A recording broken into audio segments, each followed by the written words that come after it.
All right, this is really weird. This is the motor starter that trips, okay? I've got a hood switch right here. When I turn off this hood switch, these do not actuate. They do not shut off. There's a contactor that I can hear up in the attic turning on and off up there. So the fans are turning on and off via the hood switch, but this is not turning off the fan. This is really interesting. This video is brought to you by Sporlan. Quality, integrity, and tradition.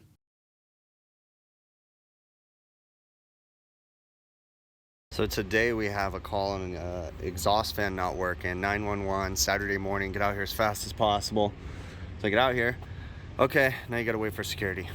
So I'm standing here waiting for security, but it was an emergency. You know, it's like they can't call before, but it is what it is, so we're just waiting. All right, so our exhaust fan should be over here.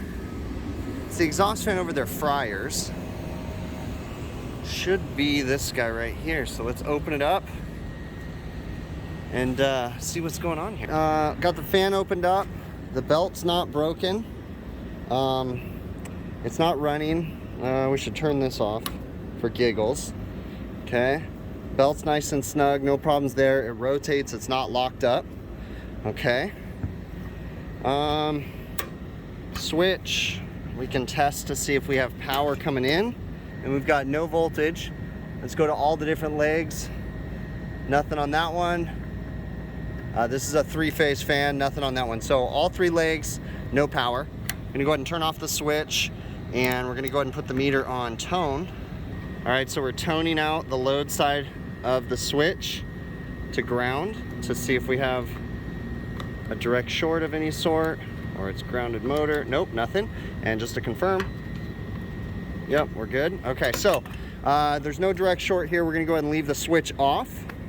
And we need to go downstairs to the circuit breaker or the motor starter cabinet and figure out if there's something going on down there. Real quick, before we go down and reset potentially something, whether it be a motor starter or a breaker, we want to check to see if there's anything stuck in the wheel. It's really greasy, but I don't see anything stuck in there. So we'll see what we can do now.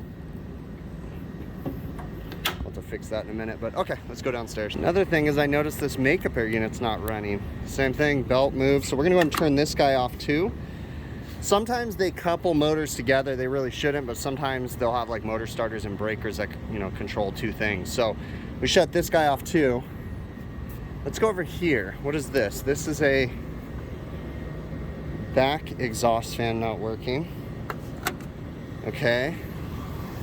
What about this guy? This is another one. This one's working. Okay. So we shut off that exhaust fan and that makeup air unit. That way we can reset something and test them from up here. So we look up in here and this guy's tripped right here and the makeup air's tripped. So we're gonna reset that. Well, we wanna be careful. I'm gonna check voltage before I reset them.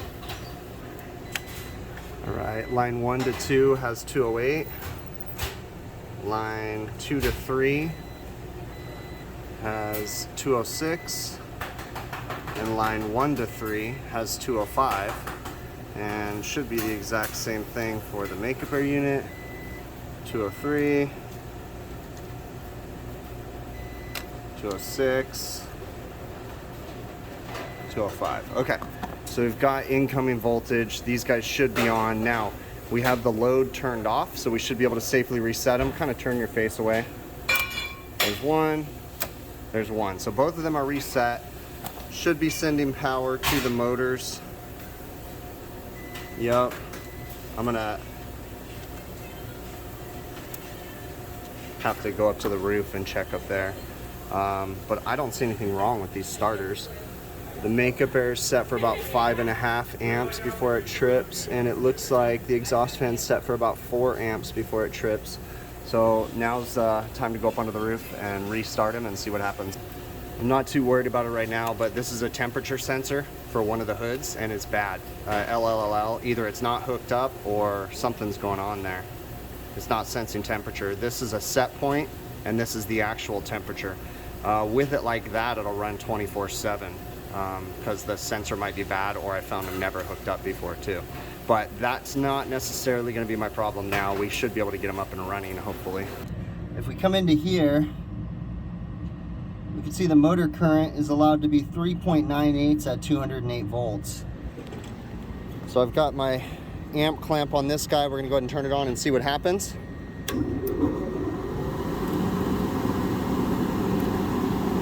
So we're running under current.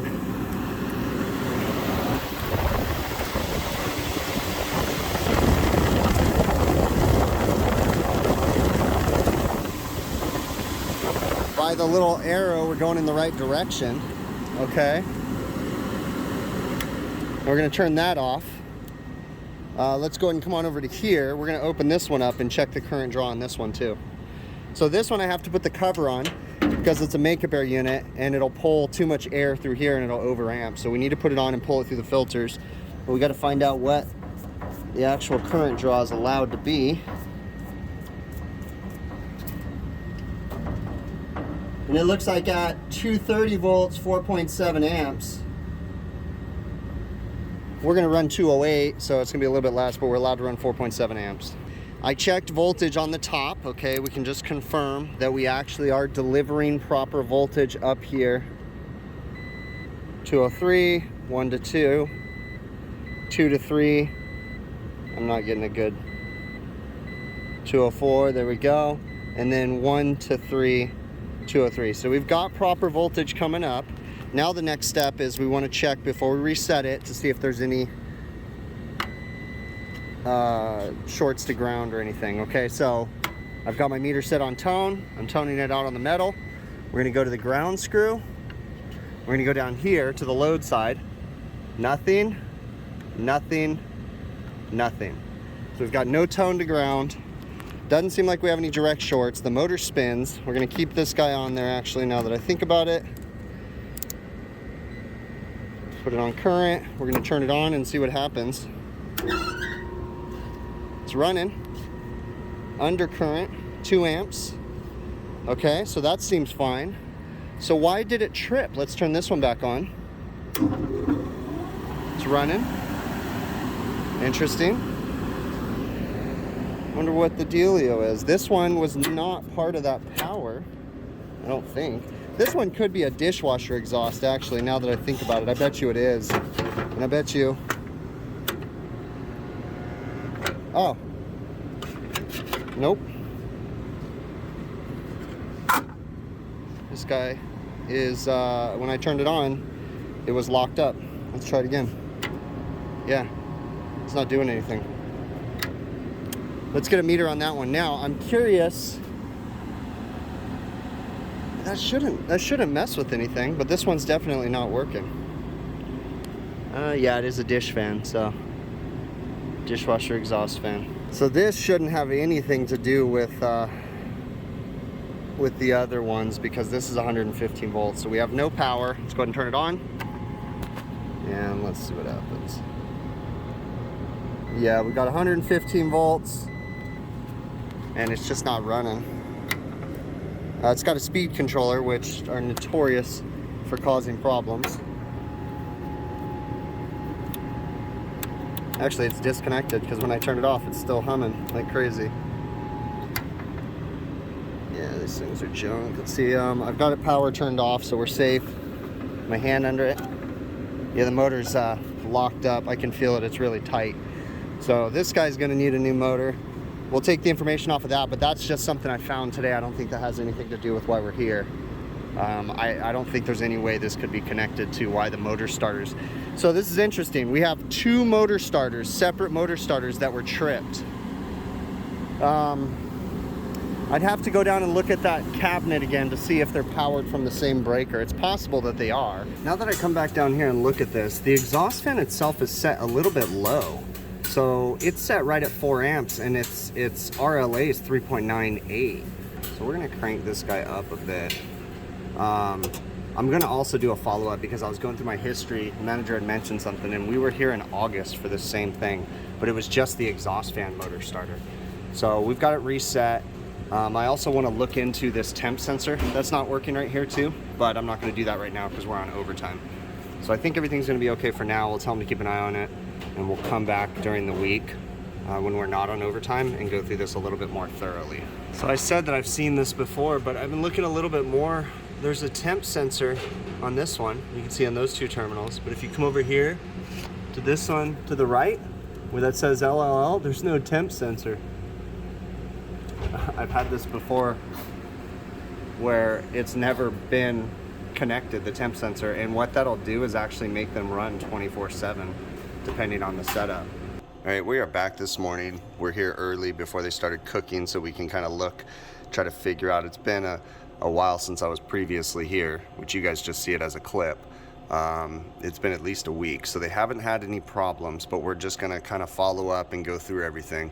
Something I did want to address was I was worried that there wasn't a temperature sensor hooked up to this relay, but it doesn't seem to be affecting anything. So they may have it programmed a different way because no exhaust fans are running. So my thought was that it wasn't gonna shut off the exhaust fans, but that's not the case because everything is turned off.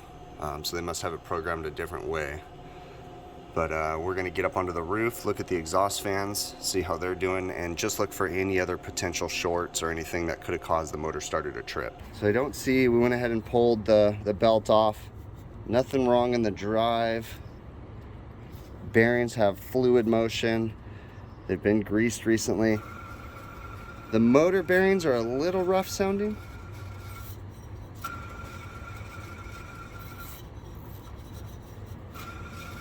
Yeah, the motor bearings are a little rough sounding. So we're probably, and this is why we wanted to come in after we got it running, we're probably gonna go ahead and talk to him about replacing that motor. That could be part of the cause. If those bearings are getting dry, if there's a bad bearing in there or a bad, spot or something, that could be causing the motor to run high current and trip the overload.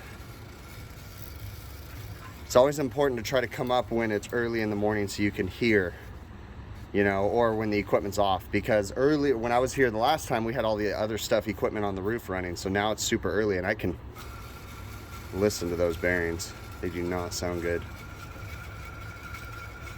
Okay, we're still gonna pull it and inspect it real quick.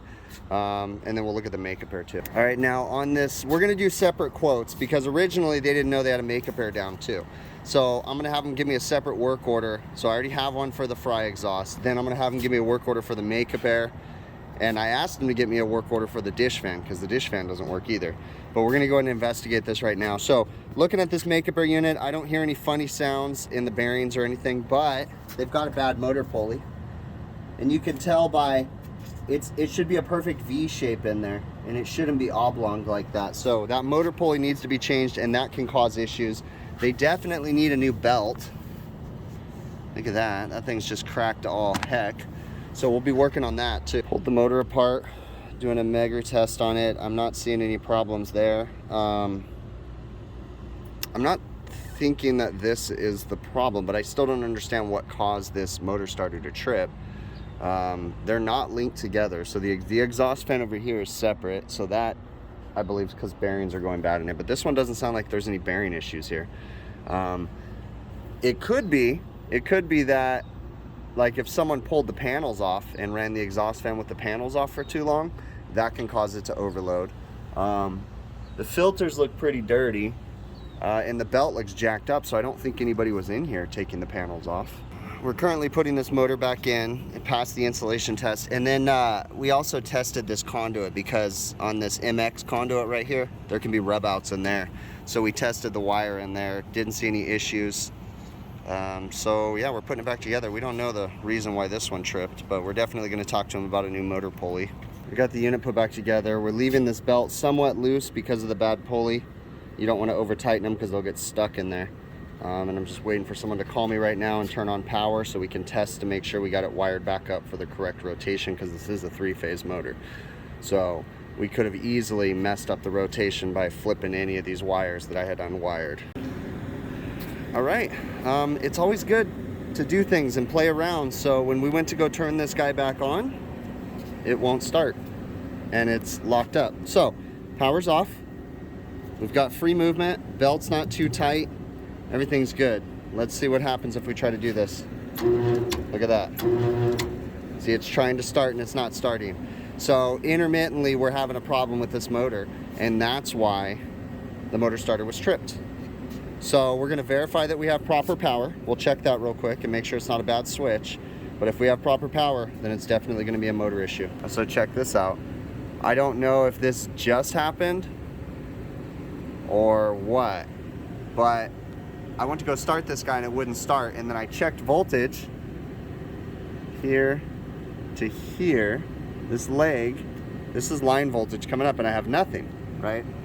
There, okay? But that's the power wire. The power wire broke off and it's sitting right next to the ground, almost about to short to ground. That's crazy, huh? So I have someone going downstairs. We're not touching anything. He's going downstairs to turn it off. Yeah, it was a trip because I went to go turn this thing on and it wouldn't start. And I'm like, it was running, what happened? But that wire broke off when moving the switch around a bunch. That's much better. We got it all put back together. And it actually runs. We're good. So we're gonna put the panel on and then we're gonna quote a new pulley and go from there. All right, well, we're here on a Monday at 4 p.m. I'm gonna be missing my live stream because these guys couldn't approve a quote.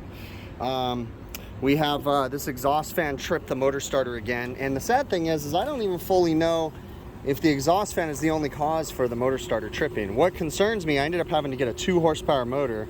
I'll explain that in a minute. Because this makeup air unit and this exhaust fan keep tripping, I think at the same time, but I don't know for sure because every time I come in, both those motor starters are tripped.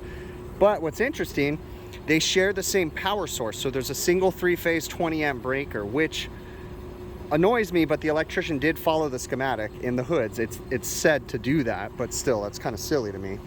But I still don't understand what could cause both of them to trip at the same time if they only share an incoming power source. It doesn't really make sense to me. They're not wired in a way where if one trips, the other one trips. It's none of that stuff. They're independent after incoming power. But regardless, we reset this one, it worked. We reset this one and it worked. So we still don't know what is causing the motor starters to trip, but we do know that this one had bad bearings inside of it. So it's gonna be hard for you guys to hear it with everything else running. But now, because they waited until last minute to approve my quote and didn't approve it when I quoted it a week ago, I had to get a motor from the supply house, and this is all they had was a 2 horsepower. But what I needed was a 1.5 horsepower. Even though this motor is a 1 horsepower, I'll explain it once we get it in because we are kind of under the gun. They're running without an exhaust fan right now, so I got to get this thing thrown in, and then I'll explain all the chaotic mess that happened. To make this a little bit easier, we hinged it up so we're not trying to work down in a deep exhaust fan. We're making the electrical connections. We just confirmed, well, we think we confirmed phase rotation, but we'll know for sure when we flip it over and put the pulley on it. But yeah, just trying to make your life easy. And I always try to tape my connectors right here just to stop any potential vibration, wire nuts coming loose or anything like that. Always give everything a good tug. All right, we're up and running. We're running under current. This new motor's running at 4.37. We may have adjusted the pulley a little bit because that's probably why it's running a little bit higher. But we're well within what the motor's rated for because this is a 2 horse now. So it's 2 to 1.5, but so 1725 RPM, and you're allowed to run, what is it, 6 amps, 5.6 at 190 volts. So it does drop a little bit, but we should be within reason on that guy. So we're doing good. But again, we're not completely out of the water yet because we don't fully know what was causing this thing to trip. Another thing we need to pay attention to, we're gonna come back and follow up on this guy, but we are gonna have to go check the overcurrent setting on the motor starter to make sure that we're within range still. And this motor starter isn't big enough. It only goes to 4.8 amps, so we're gonna have to replace it. I'll end up, it'll get us through the night. I'll end up coming back and replacing the motor starter with a bigger one. We'll put, we need ours to go to 6 amps as well, actually higher than 6 because the current of the existing motor, the new motor is 6 amps. So we'll get the one that goes from 6 up. I think it's like 4 to 8 or something like that. So, but this will get us through the night. All right, so we're in here first thing in the morning before they start moving and cooking. And I went ahead and shut off all the power. So we're gonna verify, but we should have no power, 3-phase, and we shut off the hood control panel power. We're locked out, we're safe. So we're gonna change this motor starter. I have a new motor starter. And we'll get it all dialed in. All right, so we assemble our motor starter. So it comes with an overload assembly and a contactor assembly. Once you put them together, it becomes an actual motor starter. We have our current right here. All right, now we just tested to make sure, even though we know we shut off the breakers, we just tested to make sure there was no power. But understanding what's going on with these motor starters is the most important thing, because when wires accidentally fall out and things happen, then you know how to fix it. So we have 3-phase incoming, line 1, line 2, line 3. Okay, right up here is one side of the coil. That's the 115 volt side of the coil voltage. This is the neutral side of the 115 volt coil voltage. Now, if you notice, this actually isn't wired in correctly because I wired it this way to get me through the night. I took the overload assembly out of the picture. Other than that, you've got 3-phase coming out the bottom, as long as it's not in a tripped position and the coil's calling or pulled in, sends power 3-phase up to the motor. So this is our motor circuit up here. This right here is our coming from our breaker panel. So it's really not too difficult. Now they are daisy chaining right here. 3-phase, I said when I was here, the last clip you guys saw, which was yesterday for me, 3-phase comes in here and goes to this motor starter and this motor starter. So they're sharing a common breaker, which seems a little silly to me, but according to this panel right here, it actually follows the manufacturer's specifications. It's also interesting looking at that neutral wire. It's got some burning going on it. I wonder if we had a loose wire situation. So I'm going through, I replaced all the neutrals that were burnt all the way up to there. And then now I'm looking at the power wires. These are even burnt. So this thing, all these wires are burnt. It's interesting. Look at that. There you go. They had some power problems a couple years back where they had to replace an entire panel. And I don't know if this was part of it, part of the damage of it or what, I don't know, but we're just replacing what we can in here. All right, so we redid a bunch of wiring in here, all the burnt stuff that I could get to. I'm not going to redo the whole panel. There's definitely some misorganization and things like that. Now what we have going on here, I said we have a common power source. It's jumping from this motor starter to this motor starter, actually, for 3-phase. So the exhaust fan and the makeup air are powered from the same breaker, which I don't like, but you know, whatever, I'll talk to them about that. We also replaced all of those power wires because they were all burnt. This orange wire right here, which is our 120 volts for the hood switches that controls it, we cut those back because they weren't burnt all the way through. They were just, you know, a little bit, so we cut them back. Those are fine. We replaced the neutrals on the bottom all the way back up to the connection point up there, so we're good there. Everything else is looking pretty good. We've got the motor starter overcurrent set. These motor starters come in a tripped position, if you didn't know that. If they've never been reset, they come in a tripped position. So there you go. Now it's in a normal operation position. And we're basically ready to start this guy up. Now, they have a separate, if you follow these orange wires right here, which is the coil voltage, this exhaust fan and this exhaust fan have the same coil voltage, but the makeup air does not. And that's because they're running this through a micro switch in the fire suppression system, or they might be just going through the shunt breaker. So if you come over here, there's the micro switch for the fire suppression. If the fire suppression ever went off, the makeup air unit turns off and the exhaust fans are turned on for fire reasons, because you shut off the makeup air unit because you don't want to fuel the fire with oxygen. So they shut off any sources. So they'll usually shut off all the ACs and they shut off the makeup air unit, but then they force on the exhaust fans whether or not they're running to try to suffocate the fire. So that's why we have a separate power source right here for the makeup air unit. All right, this is really weird. This is the motor starter that trips, okay? I've got a hood switch right here. When I turn off this hood switch, these do not actuate. They do not shut off. There's a contactor that I can hear up in the attic turning on and off up there. So the fans are turning on and off via the hood switch, but this is not turning off the fan. This is really interesting. So let's go right here. All right, turn off the hood switch. See, we lost incoming power. Usually the incoming power goes to the motor starter, but they've got another contactor before this shutting off power. I'm intrigued by that. That's not part of my scope of work right now, but I'm very intrigued because we're changing the motor starter simply because the overcurrent protection wasn't high enough, and we went with a new starter that had the overcurrent that I could set higher, basically right here, okay? But I'm intrigued by what they're doing here because this isn't a normal operation to have another contactor before these ones right here. Usually the hood switch shuts this on and off. So that is just silly. Up in the attic, there's a giant, what looks to be like the shunt contactor or something like that. It's a giant mess. This is not my thing. I'm not getting too much more involved in this, but I'm just curious about what the heck was going on. There's also a contactor. I'm also up on top of a 10-foot ladder right now too, so I don't know how they expect anybody to ever get up into here. This is kind of silly. But, well, at least I have my answers. It's chaos. It's weird though, having that contactor right there. All right, don't be that guy. Clean up after yourself. I'm gonna clean up all these little tails, even if nobody's ever gonna be up here again. You know, you want a clean area. I'm gonna talk to them about this controller right here. This is a temperature controller, essentially. You have a set point of 85 degrees. If the hood temperature ever gets above 85 degrees, it forces the exhaust fans on. Now, why this one is the only one reading a temperature, well, I said it last time, there's no sensor hooked up to this one.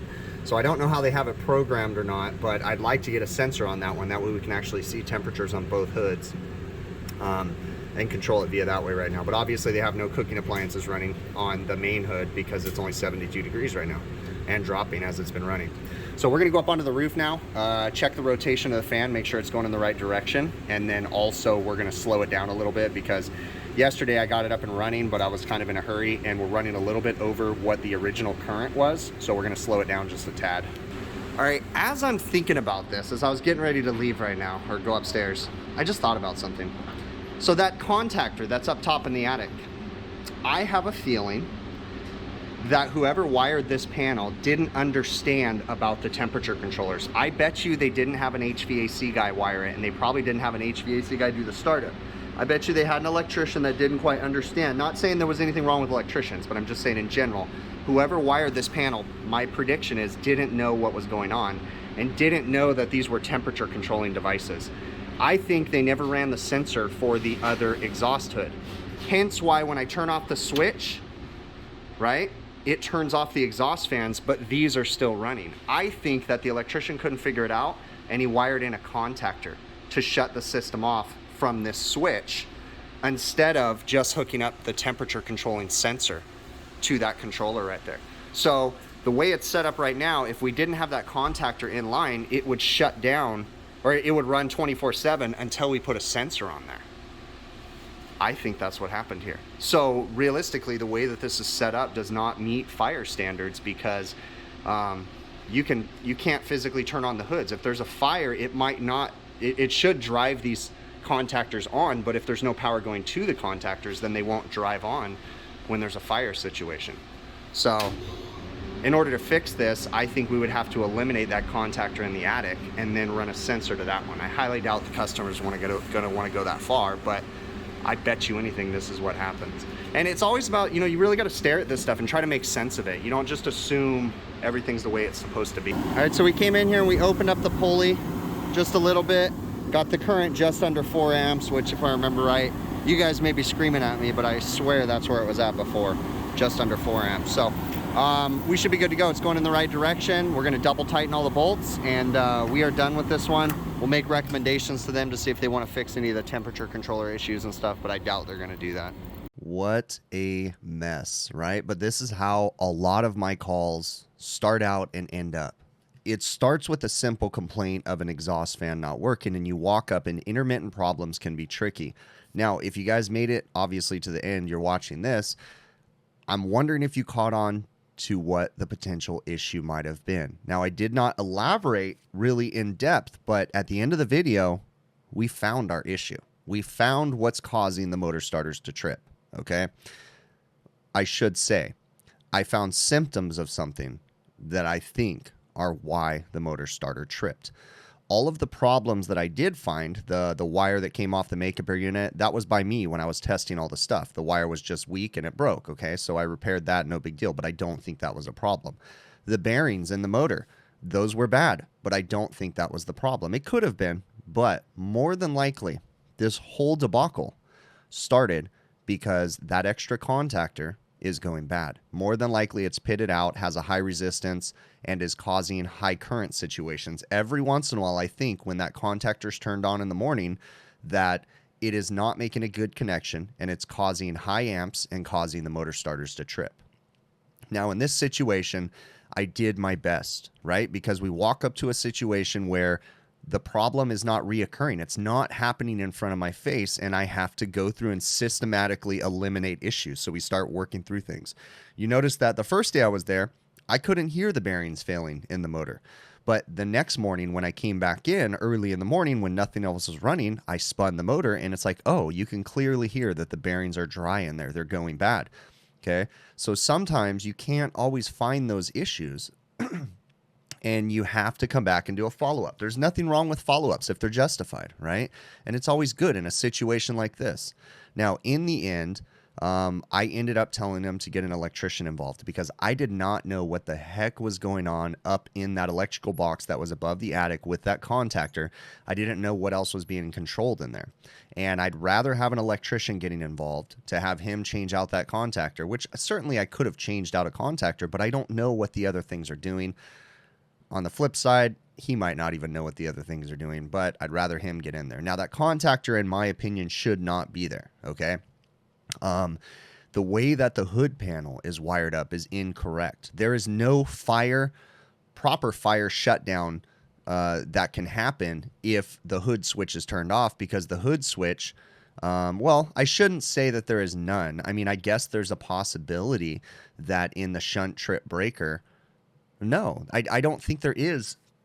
I don't know. You know, there's so many different ways. I guess it is possible, because if the contactor gets powered on by the Ansel system micro switch, okay, or the fire suppression system micro switch, then theoretically the micro switch could also shut down the makeup air unit motor starter if it's actually wired into the situation. I don't know.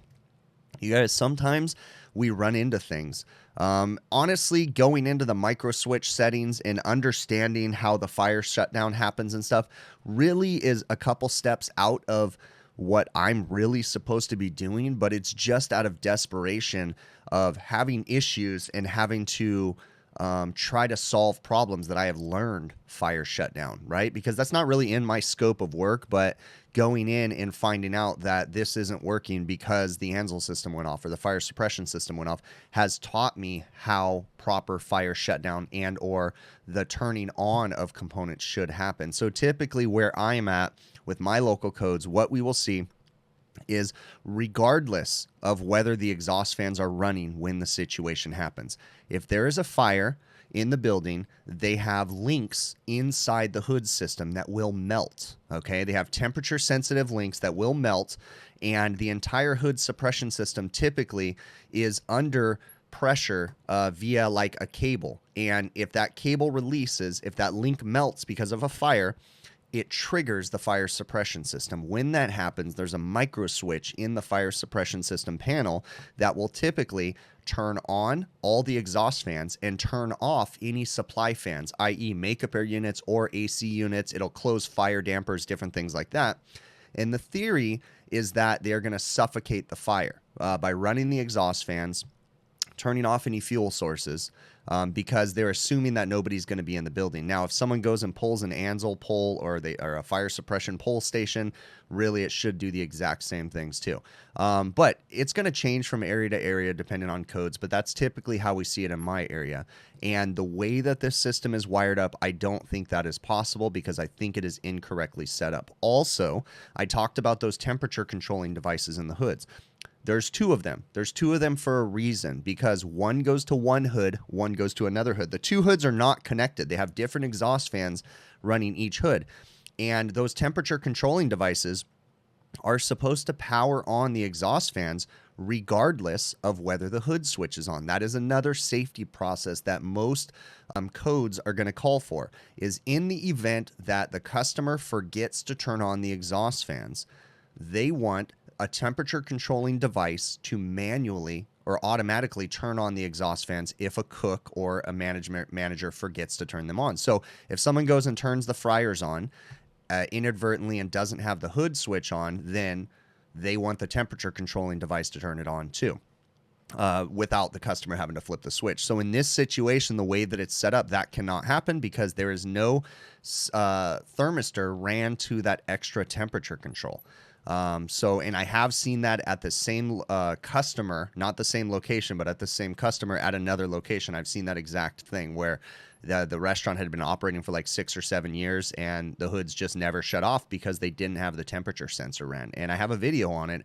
All that I had to do was run a thermostat wire from the control cabinet to the sensor. Boom, problem solved. Now it turns on and off via the hood switches. But in this situation, that would happen if it was wired up correctly. But because someone went in there and wired the hood switch to turn off that contactor up in the attic, that contactor supplies power to all the motor starters. So I believe inevitably that the contactor is the problem, because if you think about it, why is it that the makeup air unit and the exhaust fan that share the same power source and the same breaker will trip the motor starters when they technically are independent? The motors out of the motor starters, right, when it comes out the bottom of the motor starters, they're independent because there's 2 different motor starters. They just share a common power source.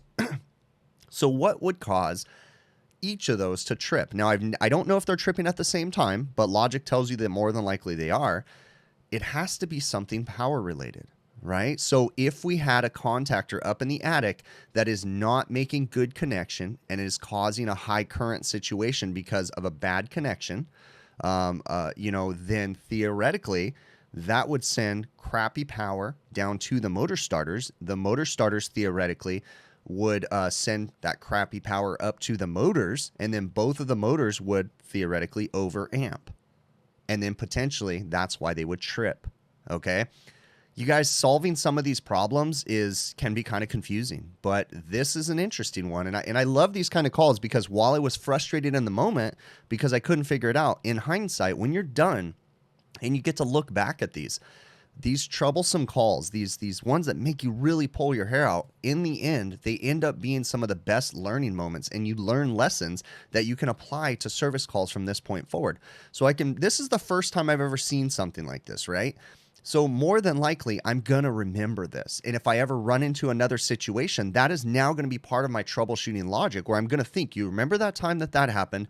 That created this weird sequence of events, and here we are. So theoretically, I'll never forget this. This was a learning moment.